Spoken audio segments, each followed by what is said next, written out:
아프리카 모로코에서 강진으로 3,000명 이상이 목숨을 잃은 데 이어 리비아에선 집중폭우로 수천 명이 희생됐습니다. 케빈 메카시 미 하원 의장이 조 바이든 대통령에 대한 하원 탄핵 조사에 전격 착수했습니다. 미국민들의 중위 가계소득이 74,580달러로 3년 연속 하락했으나 올해는 다시 반등할 것으로 예상되고 있습니다. 미국에서 팬데믹 정부 지원의 종료로 빈곤층과 건강보험이 없는 무보험자들이 늘어난 것으로 나타났습니다. 내셔널 하버에 있는 MGM 호텔과 카지노를 비롯해 미 전역의 MGM 시설들에서 사이버 공격을 받아 부분 셧다운되는 사태를 겪었습니다.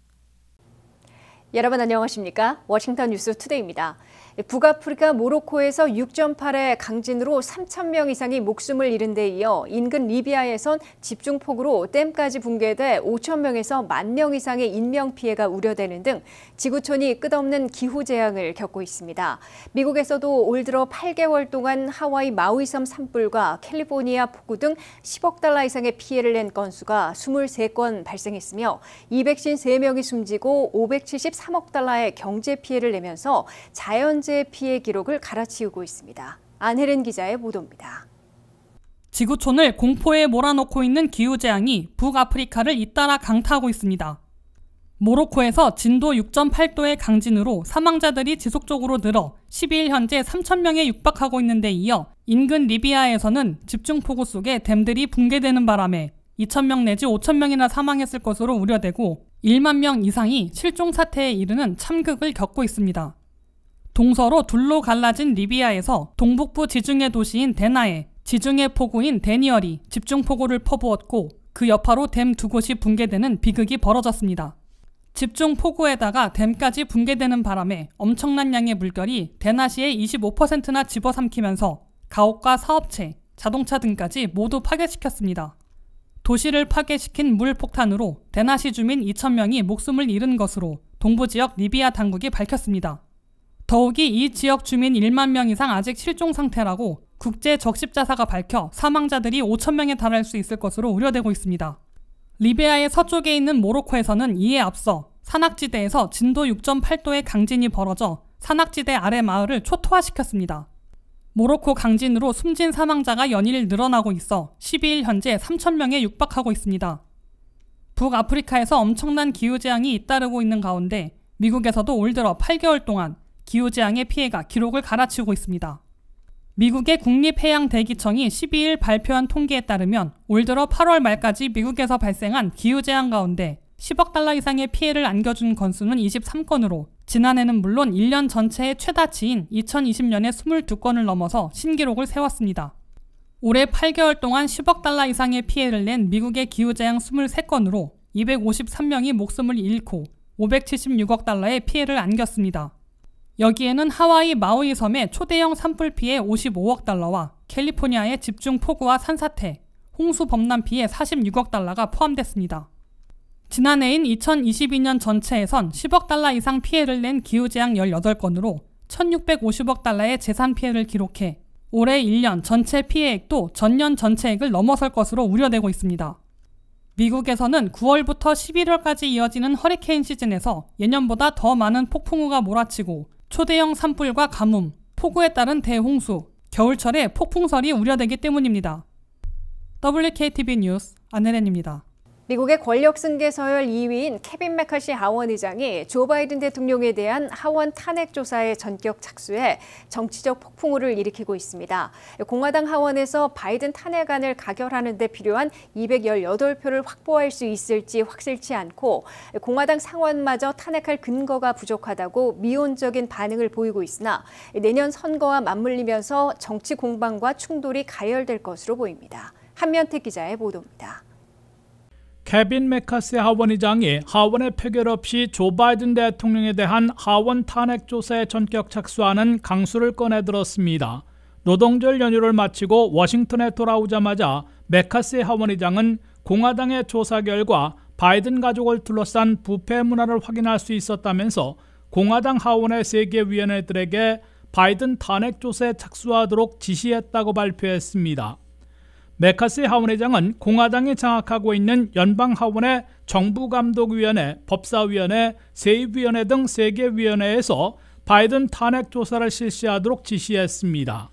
메카시 하원의장이 언급한 바이든 가족을 둘러싼 부패 문화로 볼 때 대통령 아들 헌터 바이든이 중국과 우크라이나 등과의 비즈니스에서 상당한 돈을 받았는데 그것이 뇌물수수인지 그 과정에서 부통령이던 아버지 조 바이든 대통령이 어떤 역할을 했고 어떤 혜택을 받았는지를 추적할 것으로 보입니다. 월스트리트저널은 2020년 12월 22일 보도에서 헌터 바이든이 2017년에 중국의 에너지 총수로부터 2.8캐럿짜리 다이아몬드를 받고 그와 삼촌이 경영하는 회사에는 500만 달러를 송금받은 것으로 나타났습니다. 우크라이나의 천연가스 회사인 브리스만은 아들 헌터 바이든을 이사로 취임시킨 후에 2014년부터 2019년까지 한 달 월급으로 5만 달러씩이나 지급했는데 우크라이나 부패 스캔들 조사위원장인 아버지의 무마 의혹을 산 바 있습니다.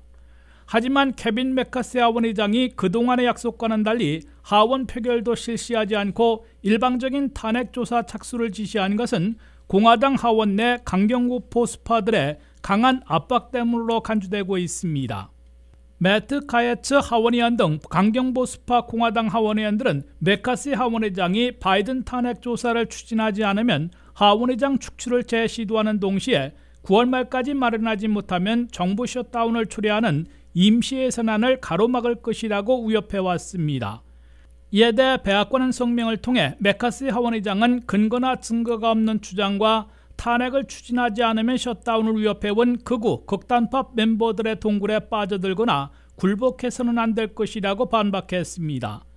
바이든 탄핵안이 연방 하원의 표결에 붙여질 경우 공화당 하원의원 222명이 단합하면 가결할 수는 있으나 선거 역풍을 우려하는 공화당 원곤파들이 4명만 돌아서도 단순 과반인 218표에 미달해 실패할 수도 있는 상황입니다.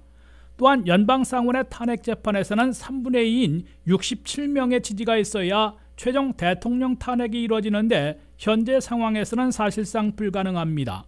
이 때문에 메카시 하원의장의 바이든 탄핵 추진은 당내 보수 강경파들의 압박에 따른 정치적 제스처로 간주되고 있으며 대통령 탄핵이 실제로 이루어질 가능성은 희박한 대신에 예산 투쟁을 시작으로 정치 공방, 충돌만 가열시킬 것으로 예상되고 있습니다. WKTV 뉴스 한면택입니다.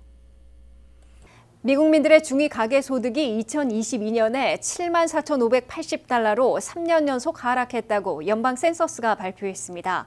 팬데믹에 이어 물가 인상에 따른 3년 연속 하락이어서 물가가 진정된 올해 가계소득은 다시 반등할 것으로 예상되고 있습니다. 팬데믹에 이은 물가 상승으로 미국민들의 가계소득이 3년 연속 하락하는 타격을 받고 있습니다. 연방 인구 센서스가 발표한 미국민들의 물가 반영 중위 가계소득은 2022년 74,580달러로 나타났습니다. 이는 2021년에 76,330달러에서 2.3% 더 하락한 것입니다. 2020년에는 76,660달러였고 팬데믹 이전인 2019년에는 78,250달러였습니다. 이에 따라 팬데믹과 물가 상승이 이어지면서 미국민들의 가계소득은 3년 연속 하락했고 2019년에서 2022년 사이에는 4.7% 감소했습니다.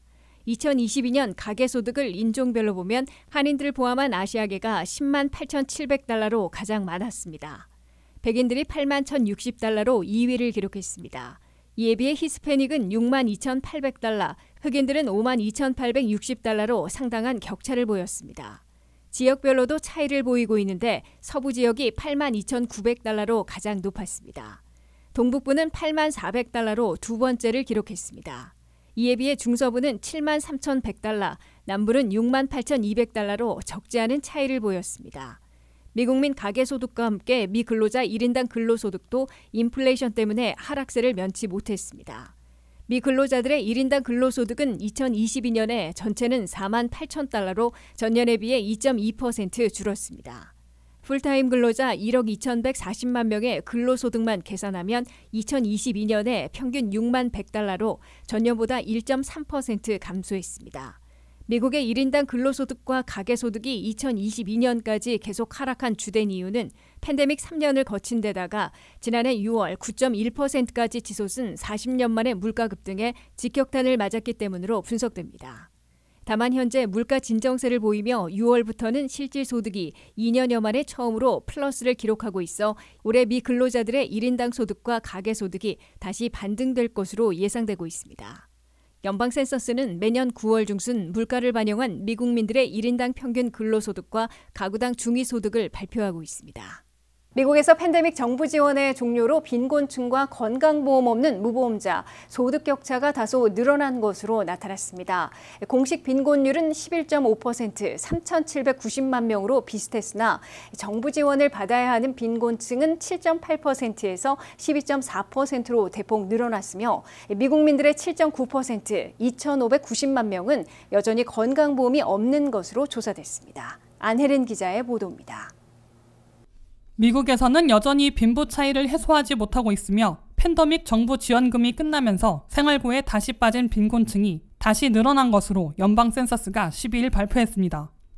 연방 센서스가 발표한 연례 소득과 빈곤 보고서에 따르면 2022년 미국에서 4인 가정 3만 달러 이하의 소득으로 살아가는 빈곤층은 공식으로 11.5%, 3,790만 명으로 나타났습니다. 미국의 빈곤층은 2021년에는 11.6%, 3,790만 명으로 거의 같았습니다. 그러나 정부 지원이 필요한 빈곤층을 집계하는 SPM 빈곤층은 2021년 7.8%에서 2022년 12.4%로 4.6포인트나 급등했습니다. 팬데믹 기간 중 부양자녀 1인당 연간 3,000달러 내지 3,600달러나 지급했던 차일드 텍스 크레딧이 종료됐습니다. 추가로 지급했던 푸드 스탬프도 종료되는 등 연방, 주정부 팬데믹 긴급 지원이 모두 끝났습니다. 이 때문에 미국의 실질적인 빈곤층은 2022년에 급증한 것으로 지적되고 있습니다. SPM 빈곤율을 보면 18세 이하 청소년들과 아동들의 경우 2021년 5.2%에서 2022년에는 12.4%로 2배 이상 급등했습니다. 정부 지원이 끝나 빈곤층의 어린이와 청소년들이 가장 큰 타격을 받고 있음을 보여주고 있습니다. 일하고 있는 18세에서 64세 사이의 SPM 빈곤율은 2021년 7.9%에서 2022년에는 11.9%로 올라갔습니다. 65세 이상 노년층의 빈곤율은 2021년 10.7%에서 2022년에는 14.1%로 높아졌습니다.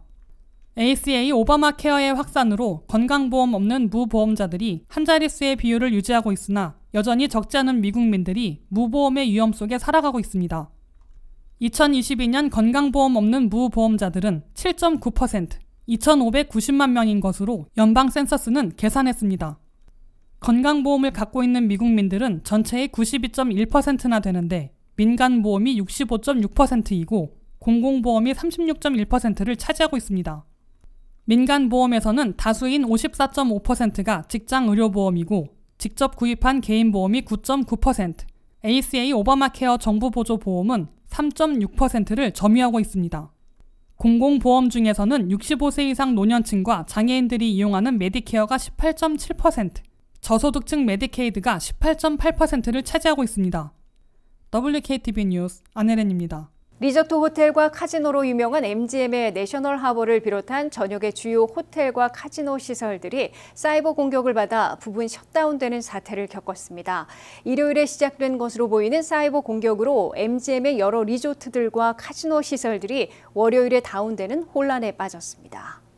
워싱턴 DC 내셔널 하버와 메릴랜드 지역에서 호텔과 카지노를 운영하고 있는 MGM이 사이버 공격을 받아 부분 셧다운되는 혼란 상황을 빚었습니다. MGM에서는 일요일 예약 시스템이 사이버 공격을 받은 것으로 시작해 각 지역의 리조트와 카지노를 운영하는 컴퓨터 시스템이 다운됐으며 이른바 복마전을 이룬 것으로 목격자들이 전했습니다. 공인회계사인 잭이라는 이름의 한 고객은 트위터에서 이름이 바뀐 X에 내셔널 하버에 가지 말라면서 컴퓨터 시스템이 다운돼 복마전이 벌어지고 있다고 혼란상을 전했습니다. 내셔널 하버에 있는 MGM 호텔과 카지노를 비롯해 메릴랜드, 뉴저지, 애틀란틱시티와 뉴욕, 오하이오, 매사추세츠, 미시간과 미시시피 지역의 MGM 시설들에서 대혼란을 겪은 것으로 CBS 뉴스는 전했습니다. 특히 대표적인 카지노가 있는 라스베가스의 MGM 시설들도 마비됐던 것으로 알려졌습니다. 라스베가스에 있는 벨라지오, 아리아, 보르가타 등 3곳의 리조트들은 웹사이트가 장기간 다운돼 예약이나 시설 이용이 사실상 마비됐습니다. 애틀란틱시티에 있는 카지노와 미시시피에 있는 호텔과 카지노의 웹사이트들도 모두 다운됐습니다. MGM 고객들은 호텔에 들어가지 못하거나 카지노에서 슬롯 머신을 이용할 수 없었다며 강한 불만을 터뜨리며 항의하는 모습이 곳곳에서 목격된 것으로 미 언론들은 전했습니다. 고객들은 페이스북을 비롯한 SNS를 통해 MGM의 여러 리조트들의 웹사이트들이 다운돼 예약이 불가능하고 이미 시설을 이용하던 호텔에 다시 들어갈 수 없다거나 카지노의 슬롯 머신이 작동하지 않는다는 등의 불만을 게시했다고 뉴욕타임스가 보도했습니다. MGM 측은 구체적인 내용을 공개하지 않은 채 최근에 사이버 안보 문제가 발생했다며 외부 전문가들에게 대응을 의뢰했고 정부 당국에도 신고했다고 밝혔습니다. MGM 측은 조사가 지속되고 있다며 이번 사태의 본질과 범위를 파악하는 데 전력을 다하고 있다고 밝혀 사이버 공격을 막아내고 피해를 복구해 언제 정상화시킬 수 있을지는 아직 분명하게 밝히지 못하고 있습니다. MGM은 지난 2019년에도 사이버 공격을 받아 대규모 데이터들이 유출되는 피해를 보았으며 고객과 직원 1,060만 명이나 정보 유출 피해를 입은 것으로 알려져 있습니다. 이상으로 워싱턴 뉴스투데이를 마치겠습니다. 시청해주신 여러분 고맙습니다.